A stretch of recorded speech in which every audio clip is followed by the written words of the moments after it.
judge me. Are you ready for start time? Ladies and gentlemen, we have Jus Jase in the house tonight, and they just got back from World Tour, and I think they got something they want to say. You now listen to the sound. Mic check 1 2. What is this?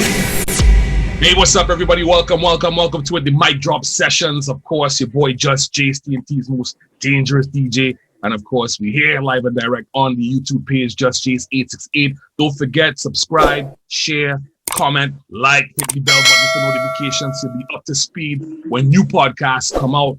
And of course, so we're going to be talking to all the generals, all the icons, all the majors in terms of T&T's DJ fraternity and radio fraternity. And speaking of that, / radio and DJ fraternity, I am so pleased and proud to have a guest that actually started at the same time as myself. Because later on this year, I'm going to be celebrating, so I'm going to say we, meaning the guest and I'll let you know where it is shortly. Guest and I, we're going to be celebrating 30 years of being on radio professional. 30 years.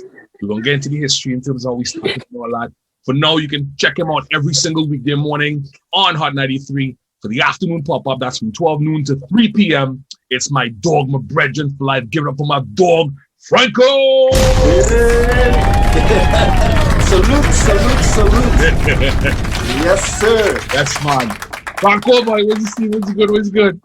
I am good. I am blessed. I mean, we know the time that we're in. Yeah. And I'm glad to take, that you're doing this and we having this opportunity to really share with the world For real. Where we come from and where we started and everything, and just giving thanks for life that we are wrong. We're here today. Listen, you know this called me and you the two vampires, right?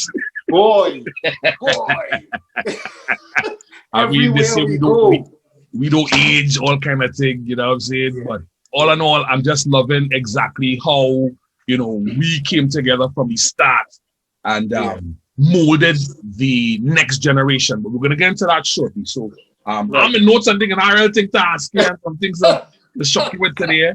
But before radio, I know you started off, and I don't know if many people know that you started off as being a part of the collective with the massive Dr Hyde.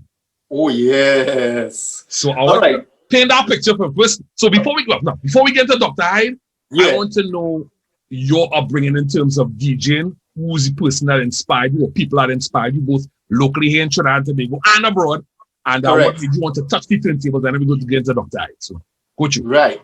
So it started for me because when I was in my formative years, as far as my mother told me, my father managed a band at back in the day, which was called a combo band. A combo band? Combo band. Yeah. And those days, he was the manager and they kept the instruments at my house. So since I was in my mother's womb, apparently, I've been into music. Right. I just probably hearing them practicing. And so fast forward years after, I was asked by an aunt when I was very young what I wanted to do. And I say, well, I want to be a DJ. But in those days, nobody thinking that DJ is a profession or anything like that. And from then, when people would come over to my house, I'd go and put on the records that my mom and pops would buy and just looking for reactions from them. So from an early age, I wanted to please people through music. I didn't know how I was going to do it actually, but I just knew I wanted to do that. So in growing up afterwards, now listening to people like Billy Reese when I was very small. Yeah, Billy Reese would have been the earliest person, I think, that I probably was drawn to radio to, listening to how he did his thing. And Billy Reese, more or less, he was doing the more young people vibe type of presentation as well. Correct. Back in them days. Back in those days. Right. And from then, I went on to listening to people like Anthony Dennison, right, Tony Lee, right, and those guys who were working at 100. We started to get the FM station, the FM bands on radio. Started to listen to them and love their delivery. But the person who really drew me to radio was listening to the godfather of radio in Trinidad and Iceman, the Iceman. the Iceman. Iceman. All your sisters bringing this. Actually, Any bishop, white salute. yes, salute to the Rennie boy. I mean, actually practicing while taking our shower, getting ready. You're practicing to be like this man, you know. Yeah. So by day started from there, and then from there we started to listen to people like Stanley Augustus, Adrian Don Mora, Right. you know, coming up there. So it was really I think my future to get involved in some way, not having a plan. Right. And all right, so now I'm gonna go to the DJ aspect of Yes. my formative years. So in school, as in secondary school, high school in Trinidad and Tobago, we had one or two DJs being born out of schools. Okay. Right? Okay. Yeah, so we had like TMC back in the day. Right. And then we had people like FBI and one or two others that I can't remember off the top of my head. This But is these off of your school or in school in general? Off of your school? Off of my school, yeah, because Where I was DJs too come out of young. there? Well, yeah, we had a lot of DJs that come out of Trinity. Wow. A lot of DJs. Hey, salute Trinity It's College, amazing. man. Big up Trinity. Yeah, man. So started listening to these guys, and we got an opportunity as a class groups that we, you know, a few of us wanted to DJ, and we tried to form our own Crew. crew Yeah, back in the day and stuff. And we had back in the days we had bazaars where we would have the disco and Right. stuff. So we actually rented some equipment and decided that we want to play in the disco. Okay. I think I was in about form 4 or 5 at that time. And we wanted to, you know, play with the top dogs at the time. Yeah. And so we didn't have 1,200 turntables, which you will get to We will eventually. get to that. Them there was the drive when you put on the fucking recording. Exactly. It was the drive there. Pressure, boy. So then we, I knew Brian Regis back in the day. Big up Brian Regis, yeah. And Brian and Richie and his brother Richie, and Big up they Richie. had 12, yeah, they had 1,200 turntables, and you know, he decided, hey, let's ask Brian to come on, because we couldn't mix that well. We now getting into it. Right. And right. Brian was doing this thing, and we said, hey, you don't mind coming and make a little appearance? He said, sure, no problem. Yeah. And I was feeling so excited, so happy just to play in my school, because that was the first big event for me. Right. You know? Right. So it was, and then, I mean, the challenges of having to lift these very heavy speakers, crates of records, yes, and all the equipment was another challenge. Right. But went across after that now, in my neighborhood, in Move Up. Yeah. The Dr. Hyde DJ brand was building amongst the community. So this around what year? What year around that time? That would have been around 85. 85. Yeah, that could be around 85, 86. Okay. And could be 85. Right. And the name was building. We started hearing about them. Right. And so I had a friend of mine who used to go to school with me, and we wanted to do a party. Okay. Coming out of school, we wanted to do a party, and the only people that we could get, that we thought that we wanted to get to do this party with and play, was Dr. Hyde. Right. The party was a success. I mean, we on the other hand, as the DJ crew, can't remember our name back then, but we did not get an opportunity to play because of technical difficulties on the night of the event. Hyde represented the mashup. That time there were 3 members from Hyde. So after that, Dexter, no, Small Man was not there yet. Serious? There was Dexter, there was Glenn Howard. Big up Glenn. And there was Zuma D. Colin Davis. Zuma! Salute Zuma, boy. Yeah, man. That's right. So that was Hyde, the three of them, that's it. Three of them are the original members. That's the original members of Dr. Hyde, right? That's right. Before we continue, I had to do this. In the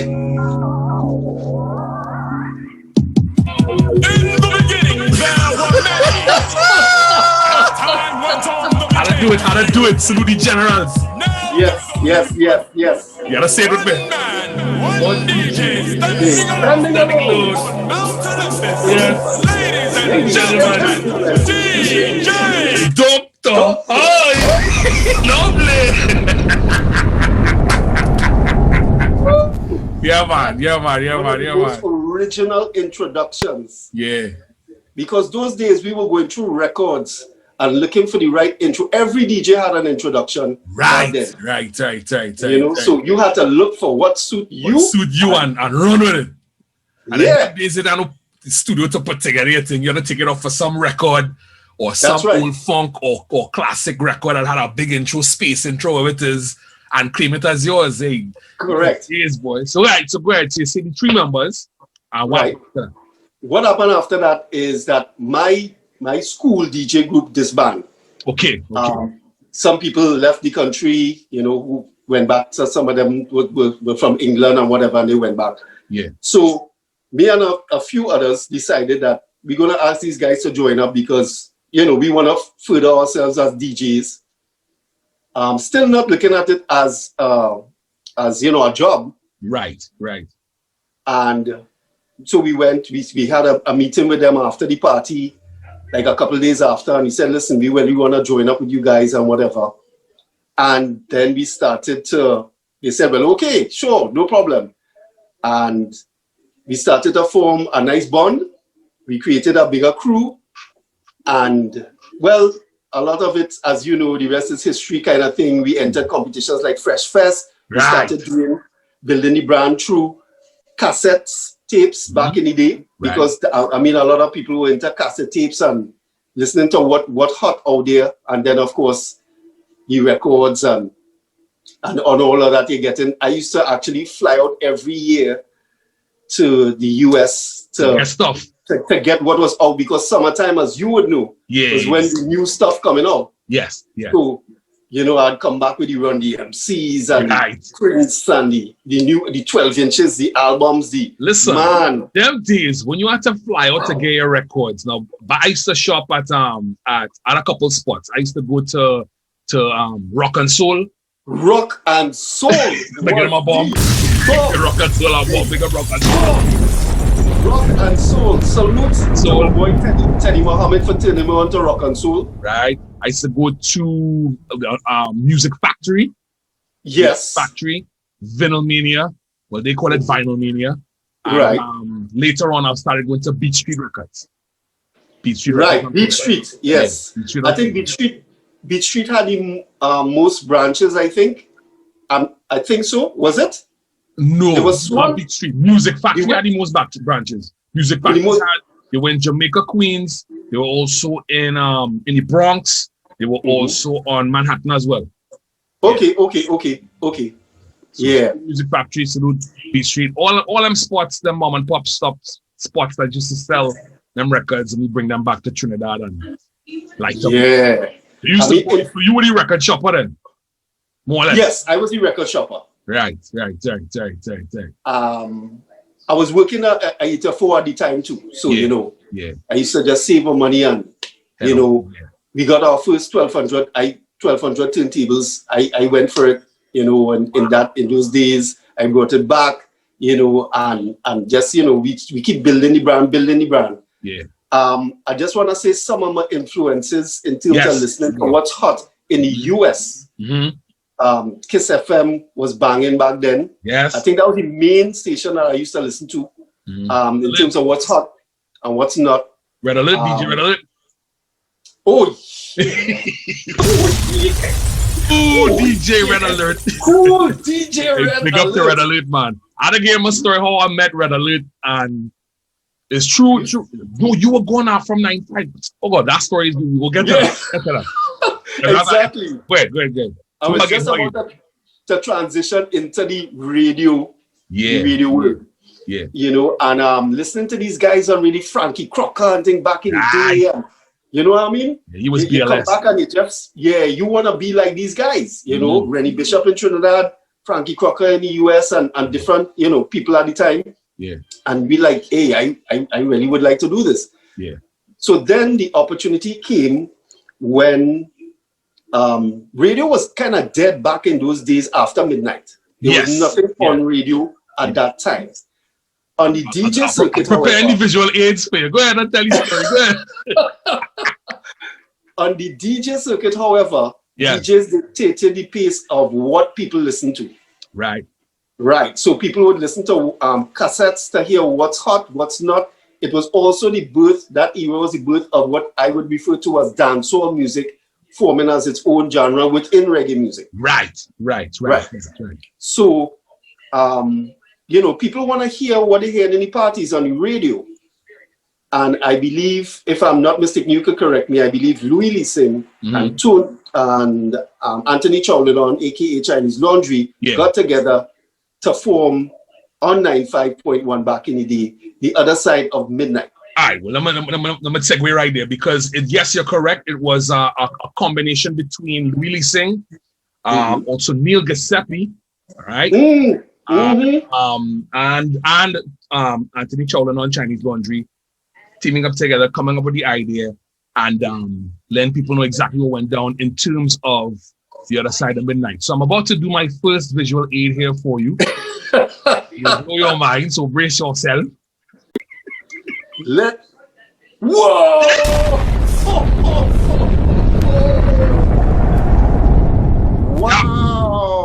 Wow! That is what. Right. So that was the rhythm of the night.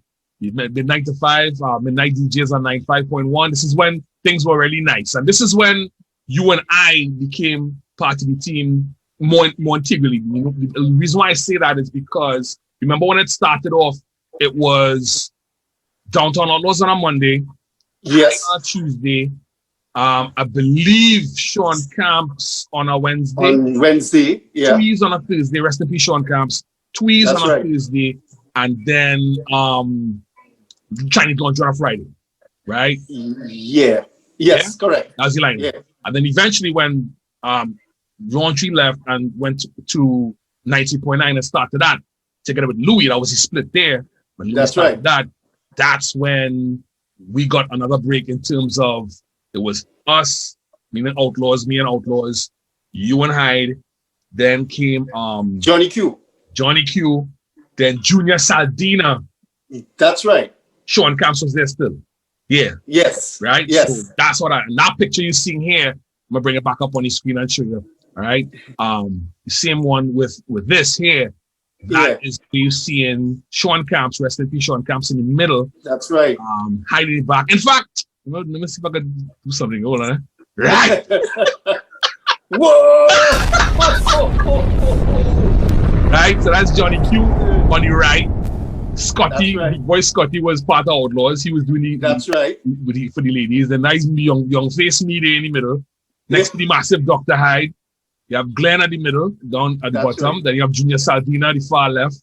And rest in peace, Sean Camps at the upper left. You know what I mean? Correct. So that was the photo shoot done for that particular ad that you saw a little while ago, which was this one, The Rhythm of the Night. You know what I mean? True. So that's the start. That's how it starts. And that was history. That was basically history. Yeah, that was wow. I mean, can you paint a picture of your first night? Remember we never went on radio before, right? True. So I want you to paint your picture. I was nervous like shit because it was crazy. You took the words out my mouth. I was nervous as shit because the only kind of like experience I had with miking was doing the advertisements back in the day, of course, cassettes. Yes. Back in the day. So I did not have radio experience at all, like to talk for prolonged periods of time. Right. So and remember management at the time, they didn't want the street Correct. lingo on the radio. They didn't want fat man to go on the radio and be like, I would love you like cook food. They didn't want that. You know what I'm saying? They didn't want that. And they didn't want, and back in them days, I was a rapper. I was not a DJ. You know what I mean? So the mic was my thing. So them fellas was like glad to put me at the forefront to say, Jace, you control the mic. And I was bringing the American slangs to Trinidad, thing like shout out. I was the first person to shout out here in Trinidad. Yes. Salute. And all of a sudden, I hear Chris Boynes and Adrian Dunbar and I'm saying shout out. I said, look, thing bastard in Trent. You know what I'm saying? But the kicksy part was, we had no experience on this machine, this monster called radio. So the first night, which was it was September. I can't remember the exact date, but I have the actual time. September of 1991 is when we started. Right. I did Monday night with Outlaws. You all came on the Tuesday night with Hyde. When you approached the station, Trinidad Broadcasting, which was at the back of next to Tattle. That's right. Next to Tattle on Ava Road, in the back there, right, which is now Digicel. That big Digicel building. It was a smaller building. Yeah. And that was the radio station there. Describe how it was from home, headed to the station, headed to the studio, cracking that mic, break it down for paint that picture for me. My ass was nervous. My ass was nervous as all because I don't even know how I'm gonna open. Yeah. I don't know, I mean, even though you might have practiced something, you still don't know exactly what you're gonna say, how you're gonna. And we did 5-hour shifts? It's 5 or 12 to midnight, dog. 12 midnight to 5 a.m. dog. To 5 a.m. 5-hour shifts. Yes. So I'm overwhelmed. Yeah. What the hell am I going to talk about for 5 hours? I just had to talk about the music, the songs, or something. Right. So I was nervous, open the mic, hands jittery. Man, I was but I think by the time the second week came along, the news started to calm, I got advice from one or two people at the time, Adrian, Jim Sutherland. Yes. Because he used to take over in the morning. Rest in peace. He used to, give advice, and I used to ask these guys, how we coming across, how we think and stuff. And so that was how it was for me. But how was it for you? All right, being the first. Pop your drink. Cheers, my brother. 30 years this year. Yeah. You know what I mean? I'm still doing it. I'm still here. Still doing it. Still fine up the fucking airways. Nobody could touch it. Trust me. So my own was ridiculous because remember I was, as I said, I was a rapper in them days. Right? I was rap. My name was MC Jus Jase in them days. Right. I didn't go by DJ. I was MC Jus Jase because I was an MC. I was a spitter. Right? How did that start for you? The MCing stuff. Where did that start for you? Yeah. Rapping. I started rapping back in 1983 in school. Wow. Yeah. Wow. I got bitten by the rap. Well, of course, I was born in Trinidad, but as a couple of months old, I grew up in Boston, Massachusetts, in Dorchester. Right. So in Boston University, they took all of us across, and boom, we were there. So I went there as a little baby, Pampers, and didn't talk. I wasn't talking or nothing. So I learned to talk out there. Right. Came back to Trinidad, spitting Yankee.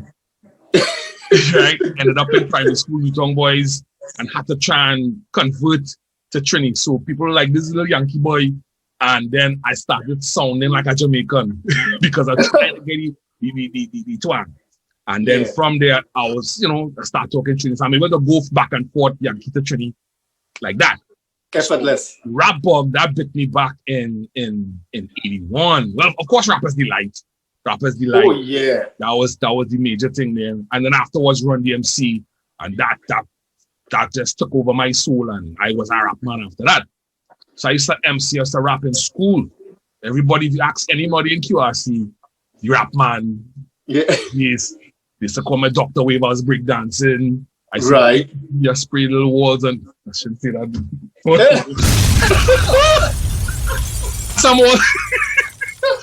Some walls that do some damage too. You know what I mean? In the school, out the school, all over the place. I was crazy. I was crazy. I was a rebel back then. But did you get the hey man, you look a lot like LL Cool J. Yeah. From day one. I was the Trini LL. I was the Trini LL. Everybody called me the Trini LL. You know what I mean? So that was my scene back then. So from then, and that's how I met Dr. Hyde. I met Dr. Hyde in a Fresh Fest. Right. Fresh Fest. I performed. I was I was in the rap category. I was against men like Daddy Devo, Rap Patrol, right? This is before I came back with Awesome Force, and I'll get to that later on. But I was back in like mid-80s. I was in QRC days. You know what I'm saying? And so I remember seeing Dr. Hyde. You know what I mean? I remember seeing Fat Man. I think I remember seeing Glenn. Right. That's tall Glenn. I can't remember who else was there. And Hyde was there, and Big C, big up to Big C, who I'm gonna have on the show. And you know, that was the whole movement back then, back at Princess Building grounds opposite the Savannah. Right? Correct. That's when I knew Dr. Hyde. So that was pre-Downtown Outlaws. That was pre being a professional recording artist, that kind of thing. So that's where it came from. And on top of that too, my mom is an actress. Well, she was is one of the best actresses in T&T, Kasika Award winner. You know what I mean? Salute moms. Moms, with the moms are bombs. And with the bomb, they mom. You know what I mean? You know what I'm saying? And my dad was an artist. He did paintings, oil paintings, graphic arts. That's why I learned to do all my ads and all the design. All the little. That's why I get Dice Pops. So I had the mesh of art and music. You know what I'm saying? And stage presence and performing, breath control, delivery. So I'm a beast. I was a beast from young. So to fast forward now to the night in question of being the first to the team to start the radio after midnight, everybody listening, because this is the first show. You know, it is when you have a new project coming on, especially on radio, and it's the pilot show or the world premiere show, which is the first one. Right. Everybody paying attention. They're going to critique it like crazy. They say you're talking like shit. You playing shit. You're doing shit. What you fucking doing? All they bring he did. That is where you're going. Exactly. So that was the pressure I was under. But I wasn't scared in terms of when I cracked the mic, because when I cracked the mic, it's like rapping. So I could freestyle. Back then, I used to freestyle and stuff. So finding things to talk about was nothing. Yeah. The actual being there and knowing Trinidad and Tobago listening to me, because don't get twisted. Back in them days, people listened to the after midnight.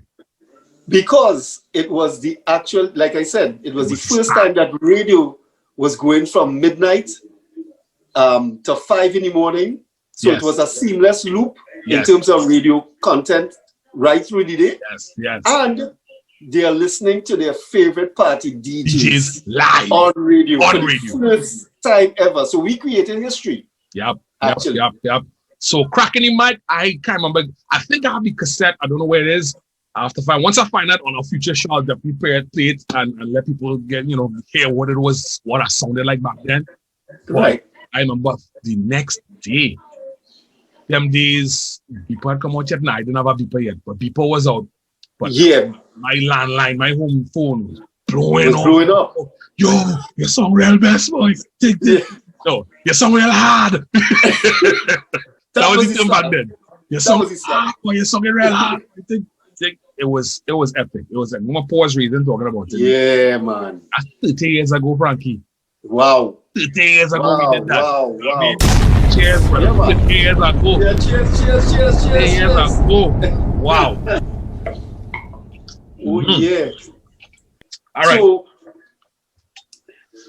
So after that now, I know you left to go to 98.9. Right? Correct. Right. You went under the guise of Hyde, or did you go to Franco? All right. So this is what we want to get into. This is where the brand Franco started from. Right. So then we hear this now. Right. So I was called in by Laundry. Salute and Laundry. He asked, salute to Laundry. Yeah, man. He said, listen, we want you to come across and whatever. This, I think, was approximately about 6 months after the open. Yes. And I said, okay, yeah, sure, I come in. I said, but this is the building of me, the brand. This is not, I'm not going to. Yeah. And he said, well, no problem. Right. And when I went across there, I met, rest in peace to all right, it was, Glenn Antoine. Glenn Antoine, oh my word. Give him a bigger bomb than that. Oh yeah, boy. one of the masters. Yes, one of the best in terms of presenters, broadcasters, Boy. voices. Yes. Man was a Yes. big salute to him. Rest in peace, my brother. Yeah. Most of what I learned about radio, Yeah. including programming, I learned from Glenn. And Antoine. I am forever grateful Yeah, for same here. what he taught me. Same You here. know? Same here. Yeah. And of course, I met with people like Paul Richards, Right. the Goose. Goose, pick up the goose. Yeah, pick up the Goose. It's another monster. That's right. Goose is You loose. know? Yeah. So these were the guys I was looking out for, and I think Stanley came across after, if I'm not mistaken. I think he did eventually. Yeah. But these were the guys that I looked up to. Of course, we were mostly in the evening time, night time kind of thing, because we are the young. Yes. green Yes. guys. We were the new generation at that point. That's right. Yeah. Correct. Yeah. So, basically, the 98.9 brand was formed, and we were on Abercrombie Street in Port of Spain at that time. next to NBS the building. garden. Yes. Yeah. Yeah, the old NBS building. Yeah. And I stayed there until they transitioned to Marva Road, where they merged with TTT. Yep. And I built my radio personality right there and then. So how did you depart from Dr. Hyde? You just tell the guys here what going on. I will do my thing on my own. And what was the feedback? Right. Or did they accept that offer from you?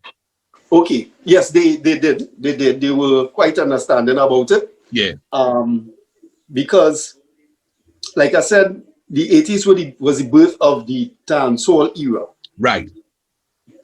I, however, grew up liking all different genres of music, listening and enjoying all different genres. So at one point, it started to become overwhelming because when we go to a party, that is the majority of the music would be dancehall, but we didn't start that way. Right. And I was missing the other elements Yes. of music, you know. I mean, when you go to New York, you're hearing all these hard R&B songs, and house, hip hop, reggae. house, Yeah. and it's like, I wanna play everything. Yes. So it was my way of saying, hey, I want to broaden my horizons. So would you say you wanted to move, you wanted to become, I don't want to class it, but you want to become more uptown and Hyde was downtown? Well, yeah, for Want to have a better description? Yes, for want of a better description, you say uptown, because I love music across the board. Yeah. And in those days, of course, we had our discos, clubs here in Trinidad that you would frequent, and you would hear all this nice stuff, and salute to Mario from Downtown Outlaw, salute to Mario Teddy. Russell, hold on. Hold on. The Generals. This is what this podcast is about, you know what I mean? Because in Trinidad and Tobago, I can't Google and find out what happened in our era, because we were like the guard changers, the gatekeepers of the technology era. You know what I mean? Yes. We more or less entered or ushered in the electronic era. So we won't have in the archives knowledge of who is who, the Marios, the Brian. Correct. So Mario Russell, folks, that's my boy. That's the of course creator of Downtown Outlaws. Yes, the Empire. He gave me my break and made me, you know what I mean, was one of the key people in terms of making me be who I am today. So yes, so go through. So going to like Atlantis Discotheque, which was the one that I used to frequent the most. Yeah. Listening to him, Teddy, and Brian Regis were the three. Yeah. They had a name for the three of them? They had a name, a collective name? They had a name, but it's not coming to me. A collective name for the three of them, you know? Yes, there was a collective name. Didn't got Atlantis, big things. Mario, Teddy, and Brian, the three something. It had something. Yeah. Something. All right. But I just want to go back a little bit about these guys. Yeah. And there was actually the first master mix competition being held back in the day when 9-5 was really pumping. Right. And Rennie Bishop used to host the master mix competition. Master mix? Oh, yes. That was on, that used to run on Projection 3. Yes. 7:30 a.m. and 105 FM before 105 became 105. Correct. Right. Bomb for that. For that. So I remember the days of a guy submitting the cassettes and the mixes. Yeah. And listening to the stuff. I think they all won it once. I think Teddy won it twice. But yeah. Mario won once. Brian won once. Yes. I believe in the duration of the competition. Yeah. And listening to these guys put together these mixes was mind blowing. And these were live. This before 4-track and editing came into place. Exactly. These dudes were spinning on not 1, not 2, but 3 turntables too. That's right. That is 3 techniques, right. And I think Teddy was the master of that, right? Yes. Turntables. Right. Yes. And Teddy was actually, salute to the general, that was Teddy. my, and still is my mentor. Right. You know, that is where I learned to really mix. I learned to mix from Hyde. I mean, we all practiced and we learned together, but that was the man I used to look to find out, you know, what's new, I know how he transitions. They used to call him the smooth one, and understandably so. He was the smoothest blender in terms of mixing. So in my opinion, in Trinidad and Tobago, you know, so he was coined the smooth one, the smooth operator. Smooth operator, yes. Correct. Yes.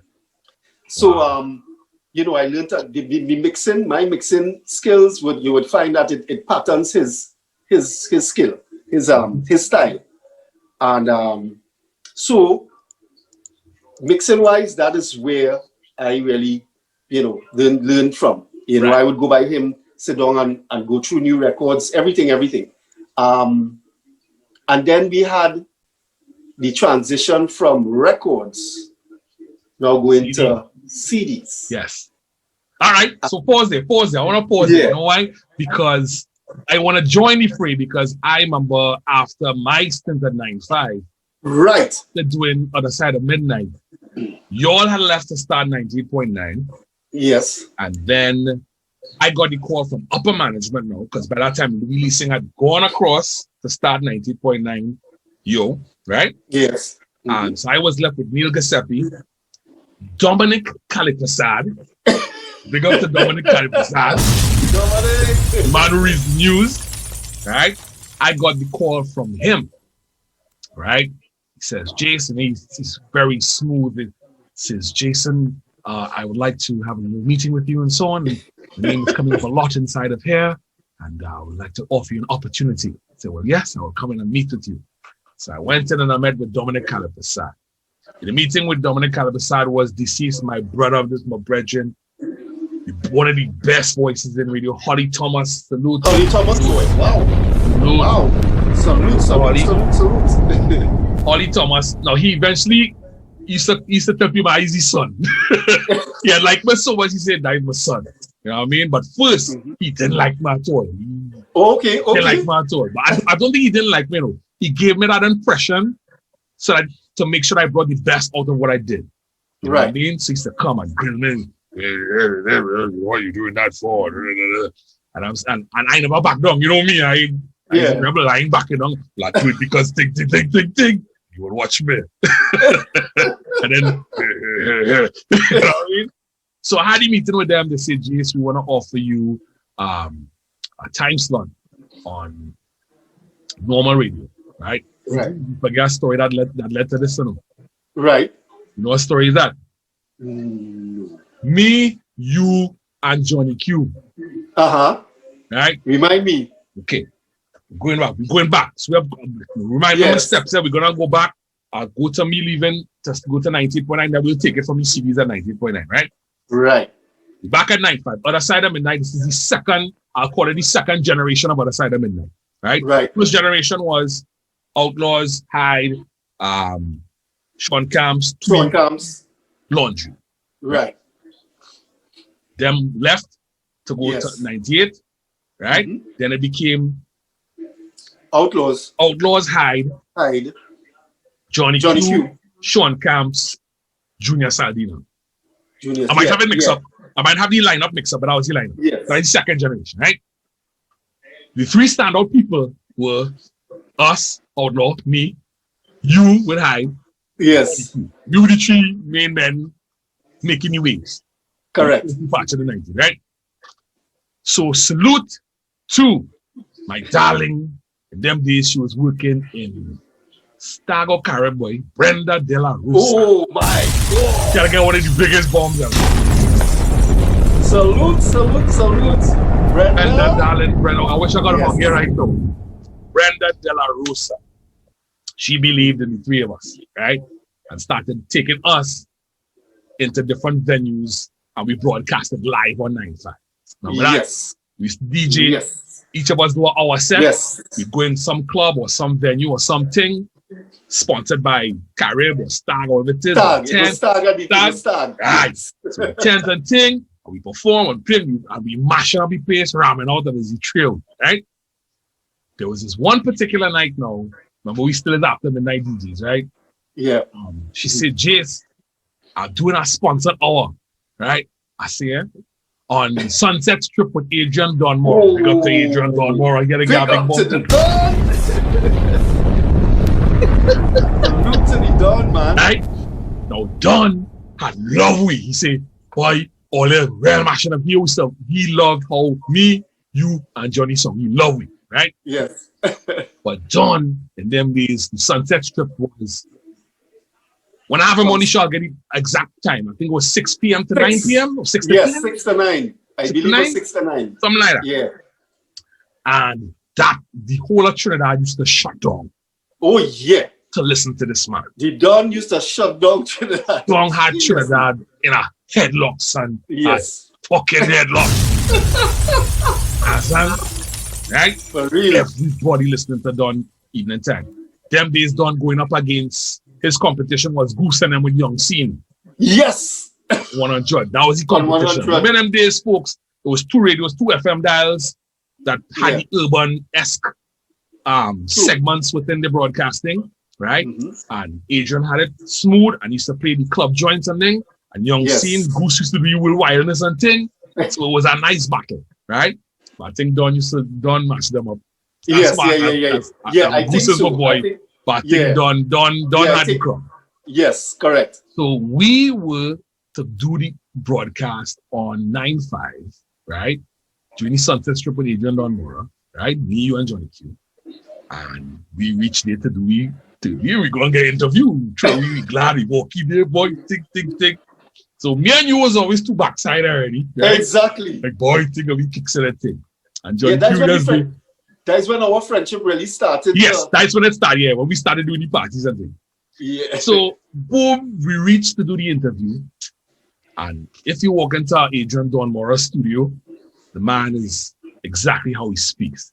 The records he played before here, the records he's about to play here, his notepad and so on here, commercials lined up here, everything neat, you know what I mean? So we come in, done thing, I've been, oh yes, so you all come to do the sponsored hour for Brendan, thinking, yeah man, think. He started when he watching the room. I like, this is my easy story, man. Say, Jace, I know you and Franco and Q could handle this on your own, you know. Look, hour is yours. And he let us do primetime radio by ourselves. Yes. He say, you want me behind the boards? I was behind the boards. Correct. In tables, and I all behind the mics too, 3 mics. Yes. I'm talking and thing. He say, conduct the hour. And that hour is what led to me getting my solo break. Right. Because after that now, Holly Thomas put me to the test. Right? Holly Thomas said, Jace, I'm going to be going on vacation for 2 weeks. And I want you to hold on my show. The Stars of Disc and Wax. Remember that? Yes. Stars of Disc and Wax, which was weekdays from 2 to 4, no, 12 to 4. 12 noon to 4 p.m. Yeah, correct. I got to read news at 4 o'clock. Okay, then. I think Barbara Soon was Barbara Soon. Yeah. Was it Barbara Soon, boy? No, Barbara Soon was 98. Yes, Barbara Soon was 100, the Right. NBS network. They had another one used to come and read the news on 9 But Yes. When I talk to Don and Chris and them fellas, we'll give all them details. But I did them 4 hours and rave reviews. I did a fantastic job for the 2 weeks because I sat down and I put pen to paper and know exactly. I wasn't just going to ups and do the show. I planned the show and I do it. So this is leading to the meeting between myself, Dominic Calipasa, and Holly Thomas. Yes, we're going to give you this break and so on and thing. We'll give you your own shift Friday night from 9 p.m. to midnight. Called Psych, which was done prior to me by Harold Thompson. Big up to Harold Thompson. Right? So I did that show. Boom. Blow up. They say, show going good. You want you from 8 to midnight. Whoa. So my show became a 3-hour show to a 4-hour show. That blew up. They say, hey, you want your Saturday afternoon after the Saturday morning, which was Chris Boynes at the time. Yes. Right? Because it used to be Chris, Adrian, Stanley. No. Yes. But it changed because it was Chris, Stanley left, I think already. It was Chris, then me, then Adrian. Because Adrian used to do a countdown. He took over from Emmett Hennessy to do the Billboard. Right. Hennessy had 100, right? I think Emmett left to go 97 or something. Yes. Or Prime 106. Could be Prime 106. 97 was there before Prime, I believe. But Emmett was not Emmett. Nah, I think Emmett went to Prime 106 first. Okay. I could be wrong. We'll get it. We'll get them facts checked. No fright. But the bottom line was Chris Boynes, the Saturday morning, 9 to 1. I was on from 1 to 4, 1 to 5. Yeah. 5. And then Adrian from 5 to 9. Right? So bam. So that's how that took place. Then eventually, Adrian and myself, we get hooked to go 96.1. Right. No, wait a minute. Because you were at 98 already, right? So you came. I came in the tail end of after in 98. Okay. I always thought it was the other way around. See? That's why the story has to be told.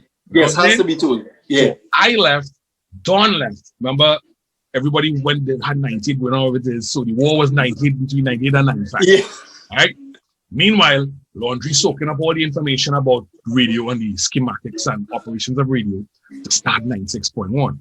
Correct. Together with Johnny Soon. So with Johnny Soon. You know what I mean? Yes. Another giant right there. Yeah, another giant. So basically, what went on is Laundry now was about to start 96.1. Right. Feel out me and Don.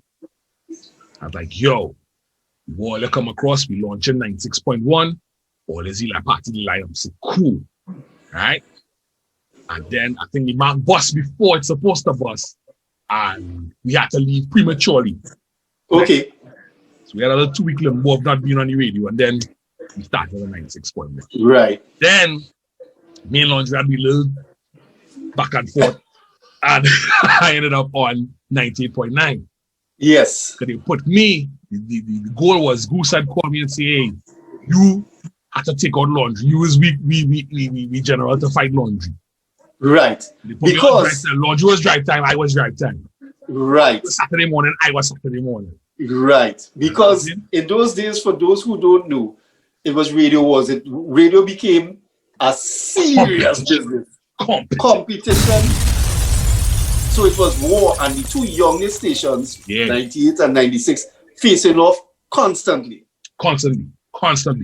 And when we say war, no always thing like that beef. Nah, because when we see each other, it's kicks, hey boy. Exactly. But when we on air, man, it's competition. We taking out, we going all guns blazing. Yes. Take you out correct. On that air. You know what I mean? Yes. So before we get to we reach back to the 90.9 and transition from CDs from T&T to CDs. Right. Let's get some visual aids up in here one more time, ladies and gentlemen. I don't know where he getting these things from, you know. What the hell?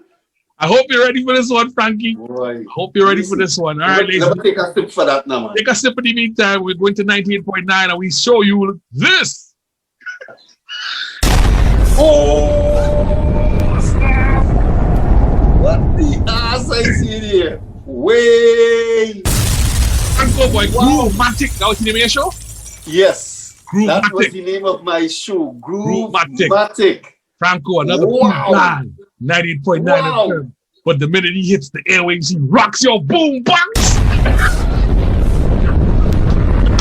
Whoa. Lively mixes while keeping the slow jam lovers in mind. That's what it was, my brother. But Wow. wait, there is Notice, more. guys, you see the cassette decks, eh? Yes. These are the CD decks here, the cassette decks. Oh, yeah, the CD decks. The deck is above your head. Yeah. The deck is above your head.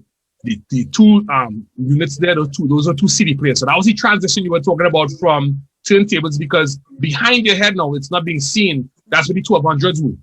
Right? Correct. The turntables were there. Right? You had the cassette machine above your head. And then we had the two CD players that had pitch control that you had to punch. Yes. You had to punch. Right? Yeah, man. Wow. The carts, we used to play commercials on the carts. You can see it on the top left there. They look like 8-track tapes. We used to stick those in. And that used to play the commercials. You know what I'm saying? Hey, let me just say, Eh? when you was the first man I see used to stack up the carts. You remember that? When we From had the bottom. senior sponsors at Carnival, Christmas, whatever, you would stack up the carts and you would be firing this. Listen, it was like a video game. I learned that from Chris Boynes. Oh, okay. Chris, when it comes to as an operator, Chris Boynes started as an operator in Trinidad broadcast. Yes. Yeah. He was dead. Carts. When he put in commercial, he was dead. So I learned that from him. Okay. But we're not done. I have some more things to show you. Hey, you need to send me that picture. No problem. Check this out. Wait. So let me let people know this. If you look at the dude with the shades, all right, with the cap, that's Ian Goose Eligo. That would be the goose. Then next to him is me. Correct. It's me. Then next to him will be Curtis Popplewell. You're from Pops. Beach House. That's the man in charge of Beach House now. Next Yes. to him is the one and only Franco. All right. Upside down now, that chick is Angie. Big up to Angie. Yep. Upside down, that's O'Brien Haynes. Yes. Then you have Mac Daddy. He was the man from the other side. He was, of course, from down La Brea.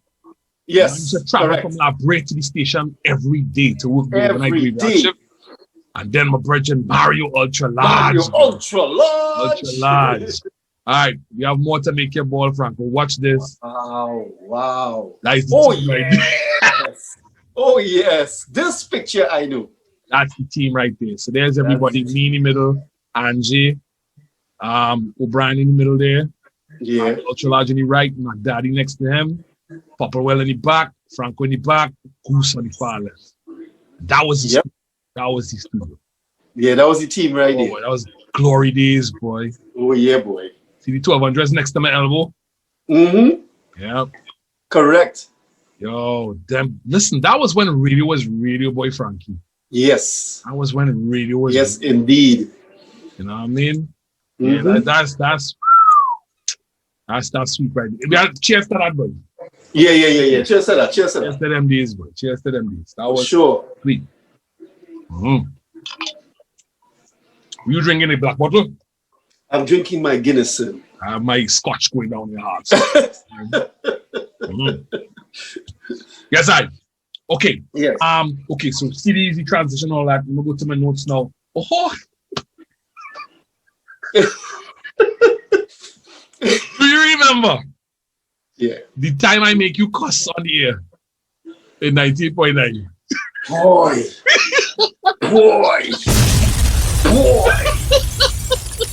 People, it wasn't planned. All I go plan to cuss on the air. It wasn't planned. It just came out. Let me see. Tell the story. Let me see if you remember. Well, all right. All I remember is you said whatever you were saying, some shit, and and I remember forgetting the mic open, and say, I think it's shit I say on the air. Shit, yeah. But I can't remember the lead up to it. All I remember is waiting for the phone to ring. Well, we get away. Yeah, boy. You get away. All right, we'll break it down. It was my birthday, right? Yes. And I was twisted from since you were on in the afternoon. Yes. I think You I on was before on me? after you. I was on after you, I think. After me. Yeah. So I was driving from You was drive 48. time. I was 48. 4 to 8 or something like that. Yeah. Right. Yeah. And then And I you came do 8 on to after 10. you, I believe. Yeah. Right. So it was my birthday. I was twisted from the lunchtime. Right? Twisted. And then I came on the air, slightly twisted.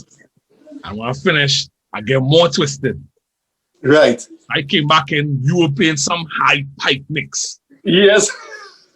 And I bust in the studio boogieing. Yes.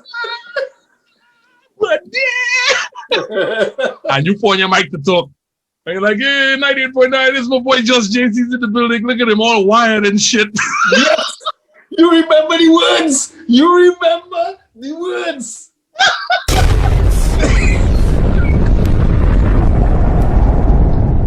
You remember the words. As you said it, as you was leaving at it, I said, hey, that is exactly what I said. Word for word. But so he's all wired and shit. And then he do so. And he gets silent. Yeah, then I guess I went, whoops. Mic off. God. Oh, Lord. That was good days. Waiting for the phone Right. to ring. Okay. So after 90.9, I know I left prematurely to go to, I want to explore other forms of radio. I did Power 102, the talk radio. Then I went back to 105 as a program director. But what caused the move to 102? Was it anything in particular? I can talk about it. Yeah, it was. Remember, Goose was the program director of 90.9 at the time, right? Correct. And then eventually they wanted to add another visual presentation, but I haven't. Yo! It's the actual sticker. Yes, that was the Actual sticker. In fact, Wait, no, the actual sticker? that's the actual sticker, dog. Oh. Actual sticker. In fact, People I used to it have that. All the cars. the power pass. Yeah, I have all them things. Let me show you the actual sticker. The actual sticker looks like Wow. that is the actual sticker, Yes. right? For the people. Yeah, boy. So I still have mine. You know what I mean? And so this was all Goose. This was all Goose. Oh, yes, this was all Goose. Yes. So apparently, as the time changed, they wanted to break away from The young Yeah. ragamuffin. Yeah. They Image. wanted to polish the station. Yes. You understand?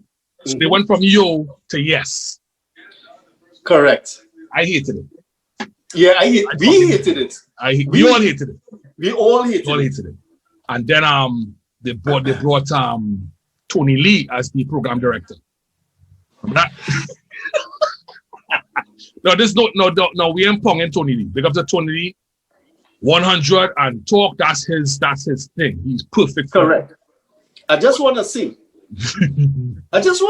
Yes. I understand you understood what it is he was trying to create. Yes. But there's a way for it to be done. Yeah. You can't just there was no transition. Yeah. There was just chop. Yeah. And then we went to this new yes thing. Yeah. Which, you want to be more informative, you want to be more positive, yes, but you have to transition that. It was like a dosa castor oil gen. Yeah, exactly. Just like that. Exactly. So we failed. We failed miserably. We went from number one on the survey scale to the bottom of the barrel. 7:30 a.m. had beat us in the survey results and so on. We were all down. The morale of the whole crew was down. They took off Goose with no reasoning, and they put Tony Lee on. Yeah. Say no diss to Tony Lee. He was an excellent organizer, because that's why I got managerial organizational skills from. So I have to for that. Because when he became program director, he realized he wasn't getting no help from nobody, and he needed an assistant. So he came to me, said, Jace, I need your help, ting. And I said, sure, I'll do it.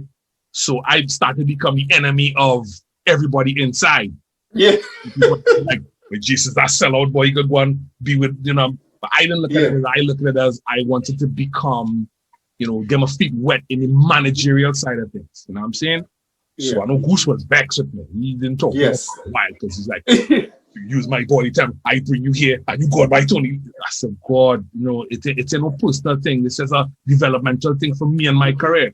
Yeah. But be that as it may, no love lost between Goose and myself, no love lost between Tony Lee and myself. We learned everything. And then eventually we got word that the station was closing down. Yes. Everybody was like, hey, word from the higher ups is that 19.9 gonna shut down. Yep. And we heard Louis Lee Singh was gonna start Power 102. Right. Right? This is the one do you remember they were talking about, they were trying to include us in terms of the change from radio to something else. Yes. Right? Yeah, right. And all of us, back then everybody had cable. Everybody was watching little cable, right? Yes. And they had this movie that came on. They had a meeting in the afternoon.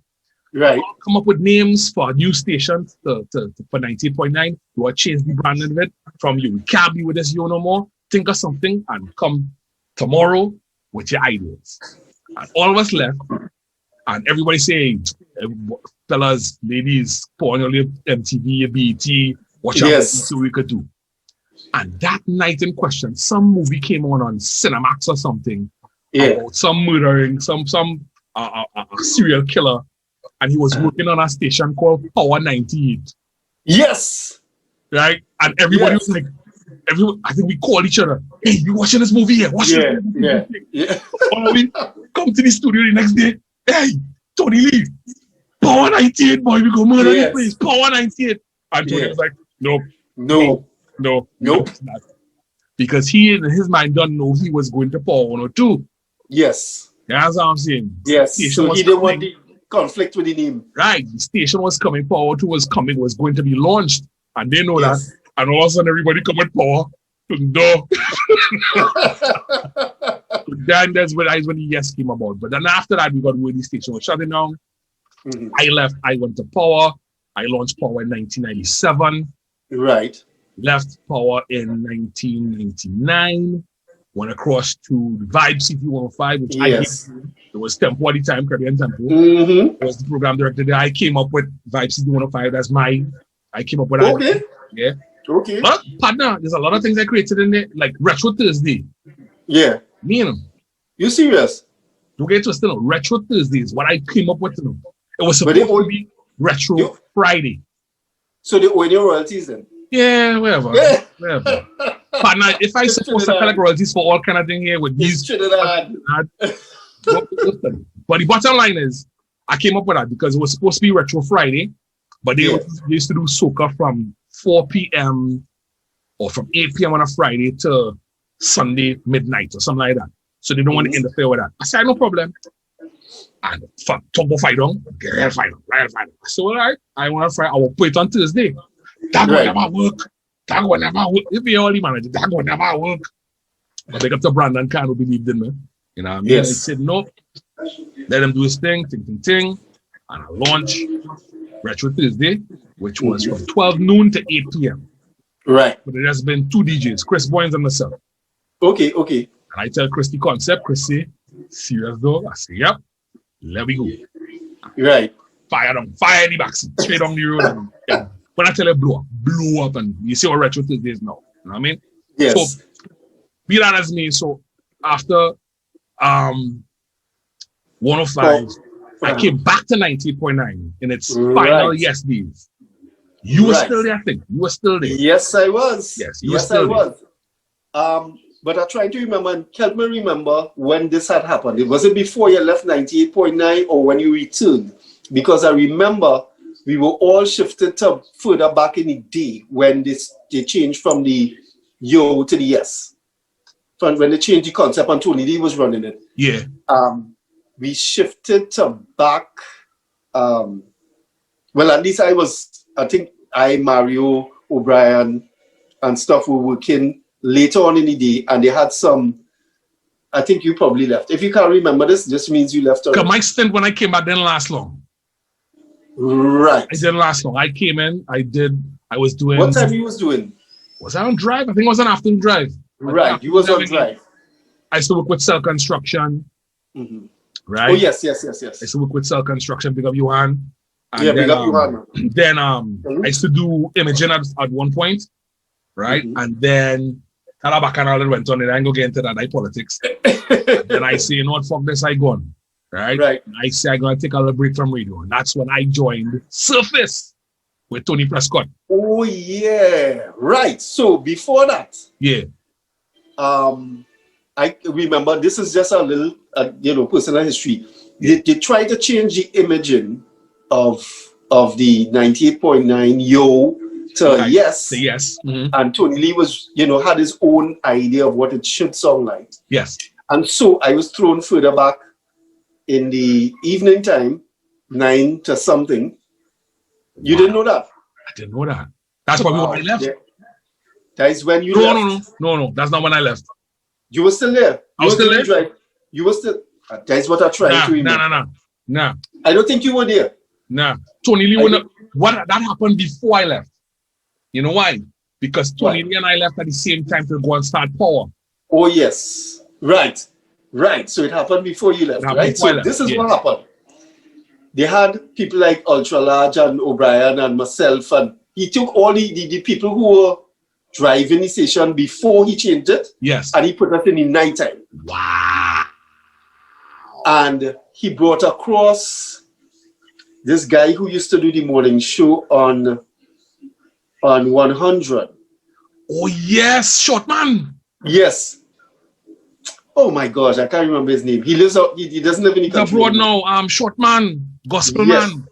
Yeah. Oh my gosh. Anyway, Gerard.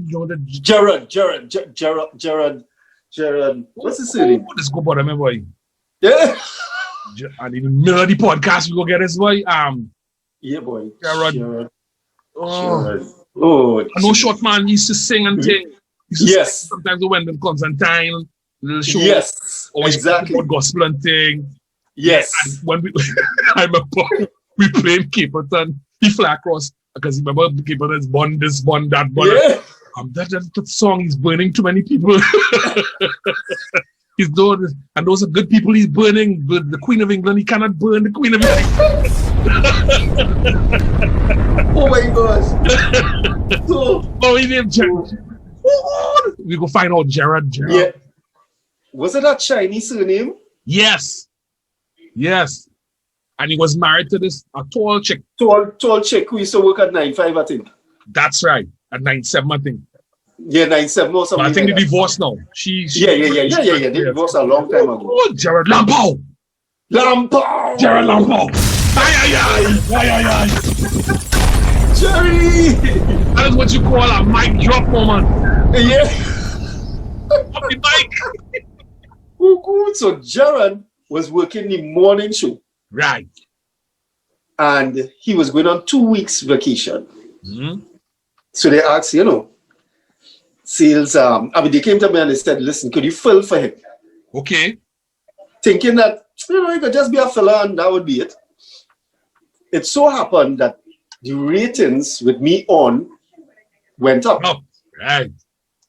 By the time he came back, the sales staff, I remember, went to Louis and say, the clients and things prefer Franco, Right.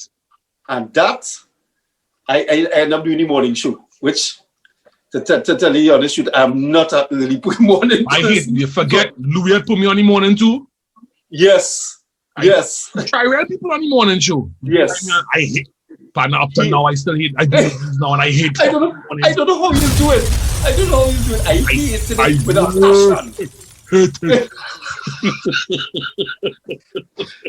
So, then the station started to come back kind of thing. But, right, kind of like come back because so many people started to filter back in the regular time slots. They realized the yes thing was too sudden. Yes. It wasn't working. Mm-hmm. And Louis, like I said, Louis herself, Tony Lee went across the Power 102.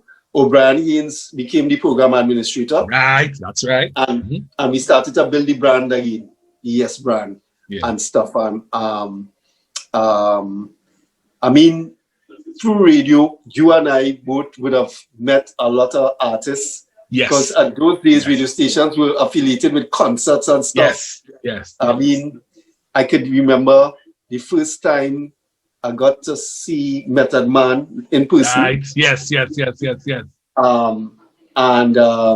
I can't remember the stage manager name at the Wendell. Wendell was the stage Yeah, manager. because Wendell, man, yeah. Wendell, and this was the birth, these days were the birth of Jason Williams, JW. JW, right, yeah, that's, yeah. So that was, so you notice, that's the changing of the guards. Yes. The next generation comes in, which would be the Yes. JWs, the Rodney Fireball Kings, Yes. the Hyper Hoppers. That's right. That, Yes. yeah. Exactly. So JW started to work and stuff, and Craven A had a two-night concert. A two-night concert. So we had like DMX, Supercat, Right. Method Man, Right. Lauryn Hill. I think Lauryn Hill was the big bill, was the headliner. Yes. And there was a reggae, was it Steel Pulse? There was a reggae group, or Morgan Heritage, one of them. They had Big Mountain. Big Mountain. Come on, son, I remember it. And there was the funniest, the most memorable part of this. I remember this. JW was MC, host and stuff. Most of the show, yeah. Bringing on the... Yeah, and Method Man came out of his dressing room and is waiting on the staircase, waiting to go on. And JW had to bring him on. And JW had no clue who the fuck Method Man was. So he comes, Method Man is standing, kind of like blocking the staircase on the steps, waiting to go on the stage. Yeah. And JW comes up and tells Method Man, move there. I'm going to bring on Method Man now. I'm going to bring on Method Man now. Method Man looked wrong like, and just shake his head and laugh, yes, because it's like, you should have seen Jason Williams' face after that when he realized who is Method. I died. I nearly did. I like, no way, boy. So I said, Jay, you know, no boy, I never seen the man before. Wow, we really had some fun. One of my concert memories was assisting. In them days, I was on Power 102. Yeah. And I had beef with Laundry and I was beefing. And during the height of the beef, the 96 was doing their concert with Nas. Oh, yes. Nas. And apparently they had no Nas music, wide selection of Nas music. Okay. To promote the artist on air prior to the concert now. All the ads, the promotional stuff for people to play on the radio, that kind of thing. So he had no choice but to send folks to call me to assist them, right? So I remember I got a call from two people, Brian Regis, and I got a call from Paul Richards, right? Right. And they were like, yo, Jason, you and Chow have a little beef and thing going on there, and I want to deal with laugh, because I know where they're coming from, eh? But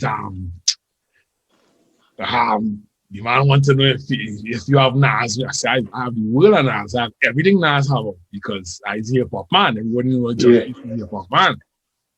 So we want to know if you can help. I said, tell him man, I go help him out, man. Tell him there's no scene. And I remember walking with the records again. I walk with a crate full of Nas, applaud and all promos and stuff. Build a crate. I walk with the Creator Records in 96.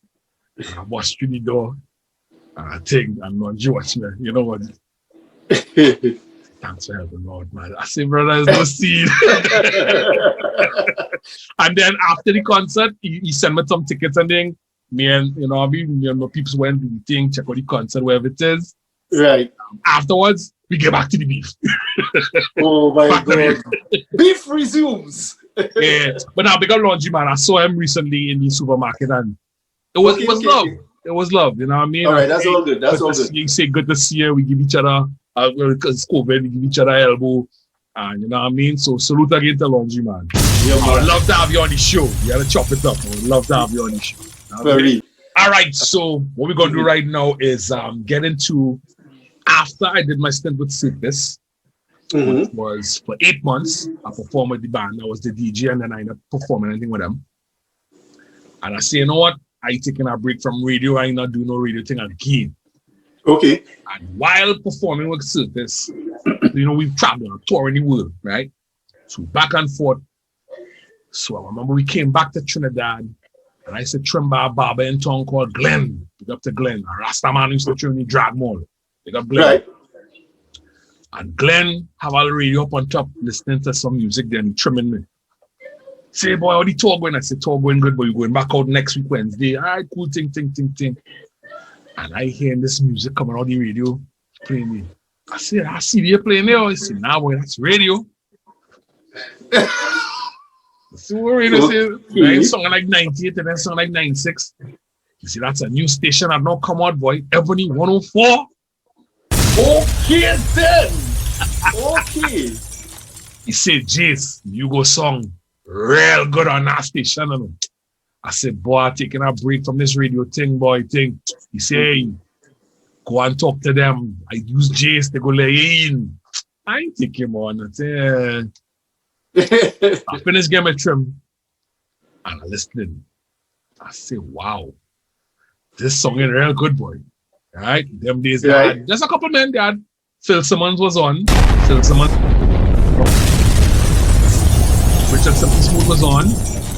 I think that was it. So there was RW. I think RW. RW was on. Just about to say RW was on. Right. Was King on? King International. Big up the King International. Yeah, big up the King. I think King was on. King was on. Okay. And they had Kabuki as well. Right. On a weekend. Right. On a weekend. Yes. So I heard. It was just about four men they had in the station and so on. And it was based off of how the sister station of 97, right? And same program director for 97. Big up to Robin Bansing. Robin, boy. Oh, yeah. The Robin, boy. Salute. Humble guy, Robin. genuine guy. Yes. Big up to Robin. Robin, salute. Yes. So I say, you know what? Let me listen to what Glenn tell me and shoot a little call. No, did I shoot a call? I sent an email. Did I call or email? One of the two. I think I sent an email. I sent an email to Robin. I found out who the program director was. It was Robin. I sent an email to Robin with my demo. I say, well, you know, think. I'm not looking for any full-time thing. No, that wasn't the meeting. Right. I then think. He called me. I had my contact number. He called me. He said, Just Jase, man, how you going? Think, yes, I know who you are. Think. I said, all right, cool. Come and meet me now, man. Come and meet me. I said, all right, cool. I'll come and meet you. So I went up in Long Circle Mall and I met him. Sat down, we talk and thing. I tell him, I say, hey, I touring with Circus. Right? I was the tour DJ thing. I was performing carnival time. I all over the place. So I can't work no Monday to Friday thing. I live for Friday night, Saturday night. And then some weekends, other weekends, I go be out of the country touring. Everything. He said, no problem. Like, a man like you is what I said, all right, cool. When you can start? You can start this weekend? I said, no. I said, yes. All right, cool. Go sign up everything, ting. And the kicksy part is when I left the station, I say, boy, I wonder if I need to get a sign that I'm making a good move here, boy. And as I pull out along Circular Mall, a man run into the side of the Civic, bam! Are you serious? Just as I say it, a man bumps me, bam! I said, that's the sign I go get, boy. I said, all right, well, I done it already. It's Friday and Saturday. It's nothing. I'm going to tour with Let's go back and forth with it. And I start. Well, you know me, I go on the station, mash up the place. Glenn, my bar, like, yeah, boy, he's not telling you song go to the station, ting. Robin, like, yeah, boy, Jace, ting. So then, once again, now what does normally happen with me is when I fill in for somebody, someone ends up taking the show. Exactly. And not intentionally. And then I'm the you too. Yes, it's not intentionally. It's not intentional, you know? Right. Which, I want you to pause. Wait, before you continue, I need to let people who ever viewing this to know. And if I'm wrong, Jase, you would be able to correct me. Yeah. My brother here for life, Jus Jase, and myself, I think, have ran the longest sponsored program ever in Trinidad and Tobago while at 98.9. When we started the Friday night reggae dancehall thing, I think he was working with Hyde. Reggae night. The reggae night thing. Reggae night with Hyde. Remember when the 4 hours Yes. started to turn into 7, 6, Yes. and stuff when you were getting sponsors? Yes. Then you left. I Yes. took up the mantle and Right. continued the same thing. I don't think Wow. 96 was out at that time, and Yeah. they never got that kind of Sponsor. traction. Nah. We ran It was up. like 6, 7, 8 hours straight. That was me and Small Man, I know. Yes. We used to go by cab one, by Yeah. two. Exactly. We used to send by the news going on before we start. We send a man by camera for 2 portion and not quarter portion, 2 portion of crispy skin pork and 1 ton. And that landing hole and we there, we going down the road. Big up Correct. Small Man, boy. Small Yeah, man. man, big up Smalls, boy. We Ah, in boy. fire, boy. Come on, boy. Yeah, nah, that was yeah. You're right. You're So absolutely that- right. I don't think anybody else in Trinidad and Tobago ran a program that length of time. And That run that length with that sponsorship. That's true. yeah, That's true. That's you true. know, so Wow. so we made some achievements there, Yeah, brother. nah, watch me. Salute. Salute, boy. Salute, my brother. And Cheers. Cheers. So, So, yes, back to back- everybody, Back to Ebony. I do so now. Robin come at Jace. I know you tell me, ting, but I need to pull out. But I say, what happened? He said, this boy, Phil Simmons, we need to do something and he could be out for the week. So I need you for the week, boy. I said, I gotta do it. I said, that's 1 week, eh? Right. He was on from 10 in the morning to 2 in the afternoon, 10 to 2, 10 a.m. to 2 p.m. weekday mornings. So I come on, ting, had the scene. He had a different side of me, daytime ting. Yes. Ting. When I done this first day, him, nah, sorry, no, you doing drive time. I want you as my drive time man. I saw go Robin. I decided, oh, Jason, yeah. No, you wasting your talent. You gonna do drive time. You Yeah. do drive time. So then I ended up being the drive time man from 2 p.m. to 6 p.m. on Ebony. The irony of that story is the man you took over from, you left, Well, again, and his son came Yes. and took back the spot. yes, Isn't that's that amazing. something? Because Is that something, man? something, wow, because remember, after I started doing drive time, right? Then I pick up the phone and I call, because I think Phil had said, nah, he done. Yeah. It was a rapping. And that 10 is 10 to 2 Yeah. was open. And Robin said, what we could do? I said, I have the man still in that spot, man. What we could do is 10 to 2. We had to get it. You had to get it. We need a man just as I said, I've got the person, son. That times you was on I-95. I-95. I will give that story when you. Right. Boom. I pick up the phone. In fact, no pause. Let you tell you 98 Right. I-95. Go ahead.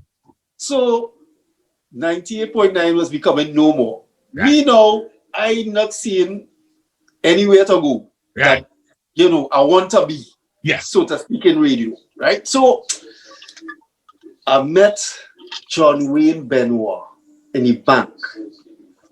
And he said, so what you doing? I know 90.9 they're gonna fold and thing. What you doing? I say, I ain't really have a plan, He say, you wanna come and work by us and thing? I say, well, talk radio is not really my thing, I like my music. But if I set it up now. Very same Tony Lee was running I-95 at the time. That's right. Yeah. So John set up a meeting and I went in and I was supposed to do the drive time. And at the end of the meeting, it was like, all right, you have about a week, 2 weeks to get back to me. Let me know what you decide. Yeah. This is Tony Lee. Yeah. I said, well, okay. I think after a week, I came back and I said, yeah, I know, I had no problem doing the drive time because that's where the most music was played on that station at any given day. Right. By that time, they had already secured a spot for another guy for the drive time. Yes. So I went on from 6. Ah. I don't regret it because I met some very influential people. Yes. Yeah. Within that time, there was different interviews, different days with different people. Andre Batiste doing sports, this, that, the other. Nice. So, but I wasn't exactly happy. Happy, correct. I don't mean to cut you. Going into talk radio, I was very skeptical because me and Marel, dynamic, energetic person, love performing, love DJing, love music, and same thing. I'm like, this talk thing, I ain't know, but it gave you the skill set. You know what Exactly. I mean? Sharpen your swords in that department, so that made you an all-round broadcaster / Correct. That's right. / operator. You become an all-round capacity in terms of being a broadcaster. That's right. I have the advantage out of all of them out here right now. Yes, that's right. So, I'm there. I spent a year because I think it was from 2000 to 2001. Then one day, Robin Bansing, who happened to work with Tony Lee back in NBS back in the day. Yeah, 100 days, yes. Yes, called Tony, and afterwards knowing that Jase influenced this call, called Tony and said, hey, Franco, interested in having him and thing. You mind if I talk to him and whatever? Oh, so that was the back end of the call. That was the back end of the call. So pause, because my thing was when he comes in, he said, we need a man, boss. I have the man for you one time. I pick up the phone, I call, I say, Frankie, stop what you're doing, pack the bag, come across my week. It's about to go down. Yes. And you were like, hell yeah. Yes, exactly. I came back to him and say, hey, the man ready like yesterday, Yeah. You say serious? I say, yes. Yes. Franco, yes. Yes. And from there now, he probably went, because as I say, Robin is a gentleman.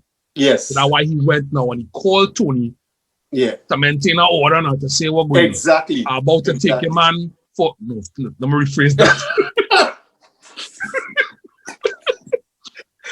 I'm about to recruit one of your soldiers to be part of my arsenal. You know what I'm saying? Yeah. Do I have your blessing? And I guess that's what he did. So take it away. Exactly. So then came across the Ebony. Of course, like I told Jase when I came across there, I just like him who heard it in the barber shop. I happened to be going home and not having, on the road and not having a station that I found was appealing to me at the time. Yeah. And this was way before the call. Yes. I keep searching my dial while I'm driving. I'm going to find the right radio station. And I came across the station. At that time, it was in the formative years of the station, so there was hardly anybody on here. Correct. But the music was right on my after 97, same 97 template of more music, less talk. Yes. They did it, but with urban music. Correct. So that was it. But they realized now that format couldn't work with urban. You need to have a personality to drive the music that you're playing. So that's correct. Yeah. So got the call, and from the time Jase called me, I said, "What? Of course not." And so I came across a fitting Jason. I mean, anybody who was listening to Ebony would understand that we were forced to be reckoned with at that time. A serious force. To tell you how dread Ebony was. Know what I mean? And before I continue, let's do some visual demonstration, shall we? There he goes again. Oh my gosh. Wait, yes, I remember this picture. JB. Right, JB in the middle. JB was a girl. And me in the middle with the Kangol. You have RW next to me, then Fabrice, then Franco. And then Jason Keith from Grenada because of Jason. Oh, yes, Jason K. Right? Jason, man. And then next to me on my left is the man himself, Adrian Don Moore, who came after him. And then Richard Simply Smooth King International. You know what I mean? Right. Man. That was the force to be reckoned. And then, of course, this is from our Christmas party. Yes. Oh, fat don't looking there. Yeah, boy. Look how young me and you looking. And King could never watch a camera in its lens. You always close the eye. Big up to King. Big up yourself, King, man. Yeah. Yeah, so those were the days. But before Don came, it was building, I mean, it was building nice. Don came in the tail Don end. used to be messaging me. He said, yo, oh, You this. serious? I mean, he was on 9-6 at the time. Yes. And And that, he was becoming a rappy there. Yeah. he was, they were going through the little turbulence and thing there. And he Yeah. really wanted to move. And Don was like, boy, I would do anything to come across the ball. The song in real good, boy. Yes. He would call me, he would text me. You know what I mean? I'd be like, I said, Okay, for yourself. okay. And I talked to Robin again. I say, hey, Don want to come across. And he said, serious? So I said, I'm going to create the space for him. And eventually that's what happened. You know what I mean? Right, Don came right. on board. You know what I mean? Wow. So, Hmm. Ebony, it was, if I am asked the question of what's the best Yeah. gig that I ever did in my career, hands down. Agreed. I agree with you. Man, Ebony closed up. You know what I mean? yeah, boy. Yeah, boy. That station. I tell you, I and Franco and I, this is no secret. We always talk. It's like if we had to retire, that would be the station to Correct. retire. Correct. That was the ultimate format. That. And Correct. then things like the Plymouth Jazz Festival. That is what I'm saying. When you package all of that together,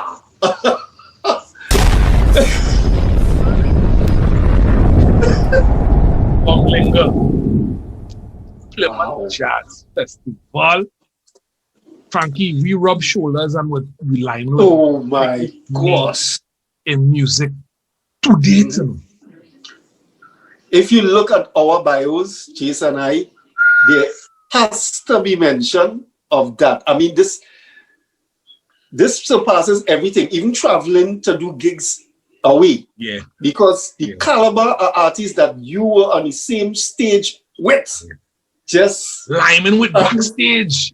flattens everything else. It's almost Watching Sting. drink a cup of tea, and you stand up next to him and like, Yeah. how you going? LL. Diddy. Stevie Wonder. Mary J. Tony Blige. Hill, Mary J. You ever the Mary J. Blige story? Of course. Alright. This is another mic drop moment. Alright. People. So we on the stage. I bring on Mary J. Blige thing. Franco is DJing at the side. So Yes.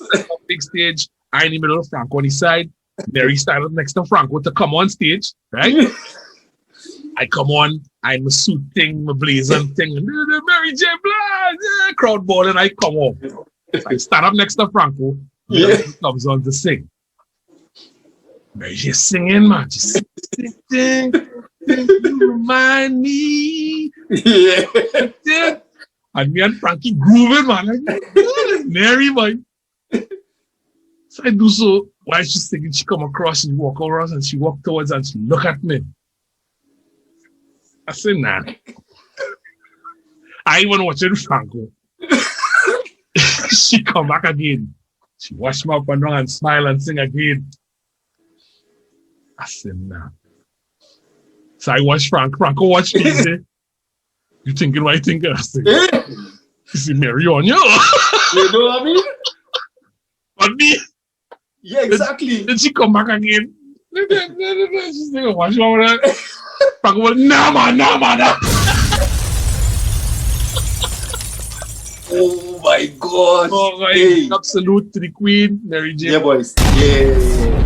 Queen Now, boy. back to Plymouth Jazz. That was the ultimate. Yeah, man. We have some stories there. I mean, I think it would be the most memorable time in my career Yeah. as a DJ. Yeah. Yeah, boy. Phenomenal. Wow. Phenomenal. Wow.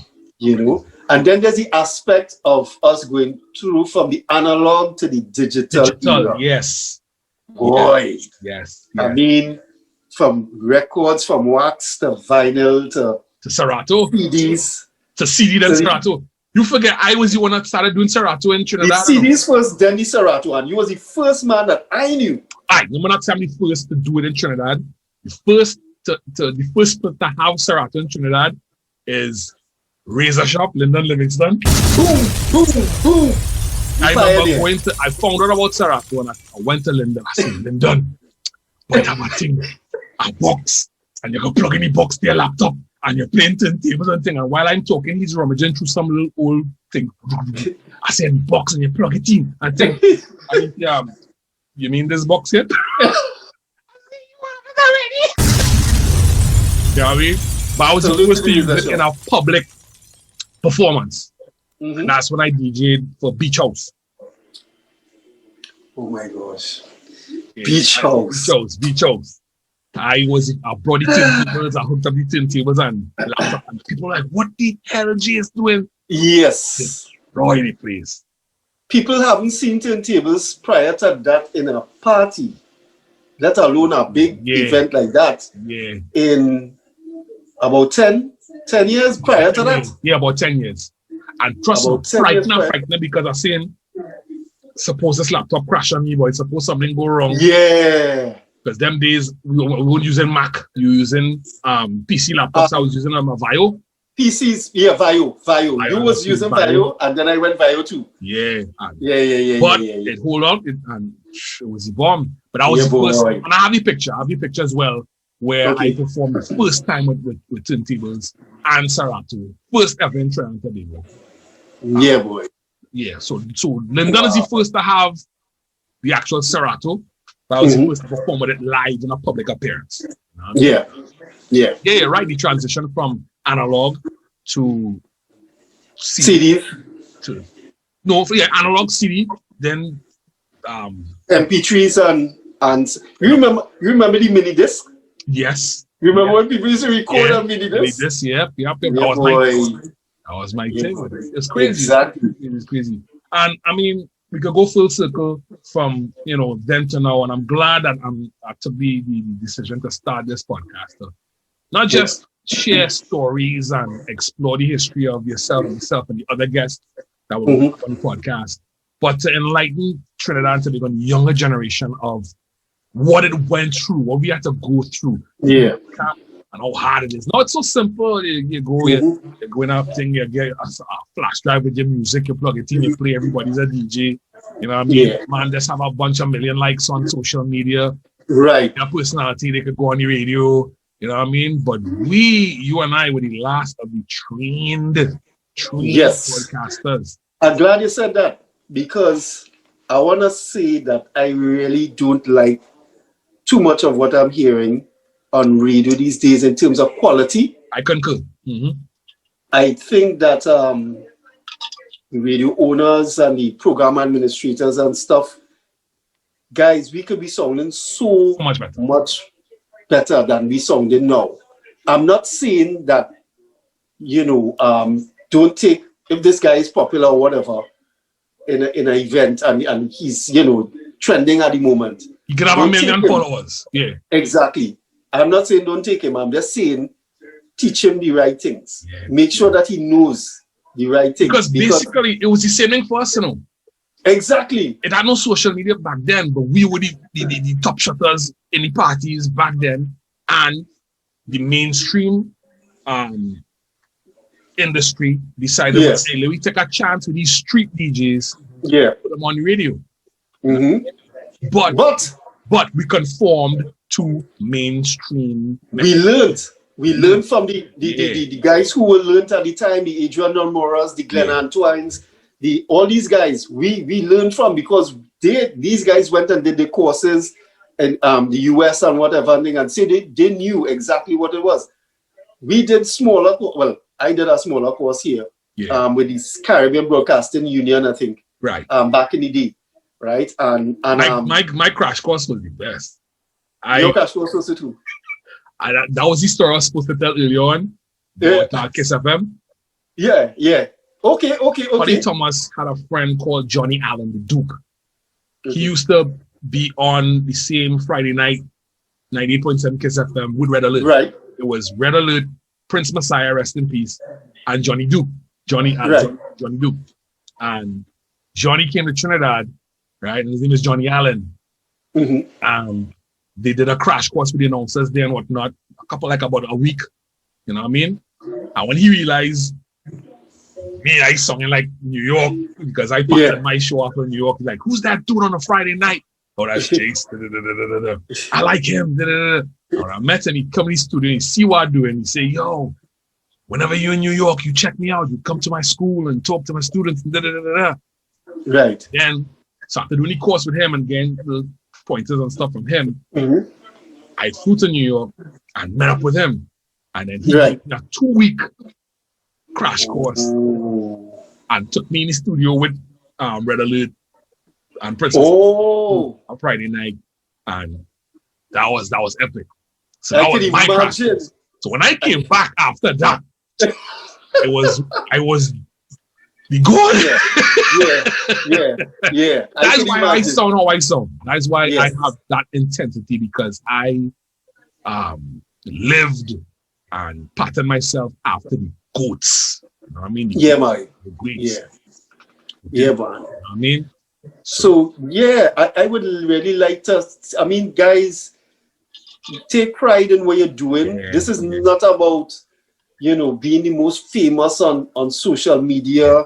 Yeah. It will way past that. If you're in this for the right reasons and do your research, try and see if you could get ahead. I mean, I've seen one or two people who really wanted to do the right way, and I've seen, too many names to mention. I don't want anybody to get offended. Correct. But they have some guys there that just, come on, you're all still the same way without wanting to move forward and make this thing sound better than it's sounding. I mean, we hear too much garbage on the radio. I'll be honest with you, I don't listen to local radio. I finish. And my shift. you've said that to me. I just listen said to that foreign to me. stuff, or I can't. I don't have the attention span. I don't know. I just can't. Yeah. Because what I'm hearing is just, and it's not an age thing. It's exactly. It has nothing Definitely to not do an with age it. thing. It's a quality control thing. So, Yes. you know what I mean, I like to hear something that. Why is it when I fly to the States or fly to Europe, I will listen, and I love what I'm hearing. Yeah. You know what I mean, people taking pride and executing properly.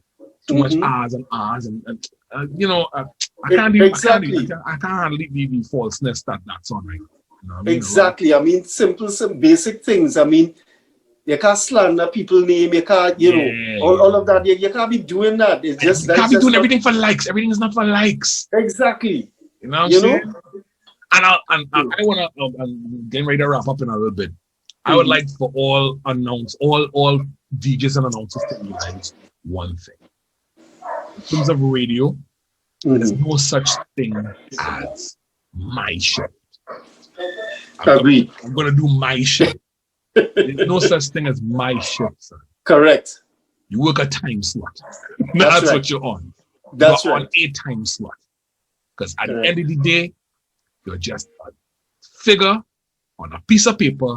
Yes. To be scratched off and replaced by somebody else. Yeah. Remember that. And we have seen it Seen happen it many times firsthand. from the beginning of our career. So now, look how many of them and look where they are now. Yep. Take it from us, guys. 30 years in the game, 30 years strong. All right, Exactly. we're 29 and Yeah. you know what I mean? Correct.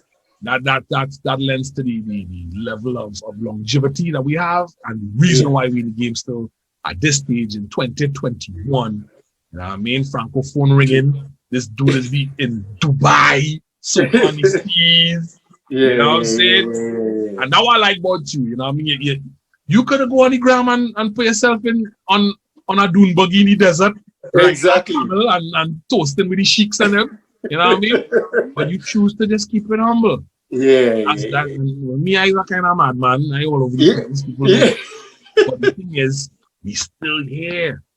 Yeah, man. Still here. He's on the radio weekdays from 12 to 3. I'm on weekdays 6 a.m. to 9 a.m. on the mornings. I'm the morning man. So I'm still here. The phone's still ringing. They want you still 30 years in the game. So you gotta be a part of it too. You gotta understand there's a order to maintain. Yes. Right? Yes. Order to maintain. And there's a time to do certain things with the people airwaves. Yep. Exactly. They come like Spider-Man with all this sort of power. There's responsibility. Correct. You know what I mean? Correct. It is. My brother Franco, salute. Yes, sir.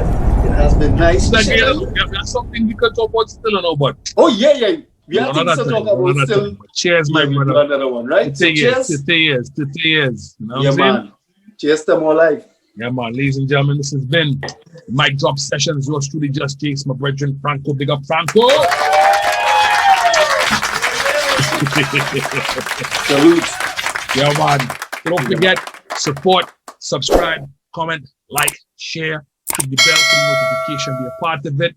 I'm going to see you for another one pretty soon on my YouTube page at Jus Jase 816. I'm Jus Jase. It's been the Mic Drop Sessions. I'm out. Salute. Ladies and gentlemen, Are you ready for start time? Ladies and gentlemen, we have Jus Jase. in the house tonight, and they just got back from Warped Tour, and I think they got something they want to say.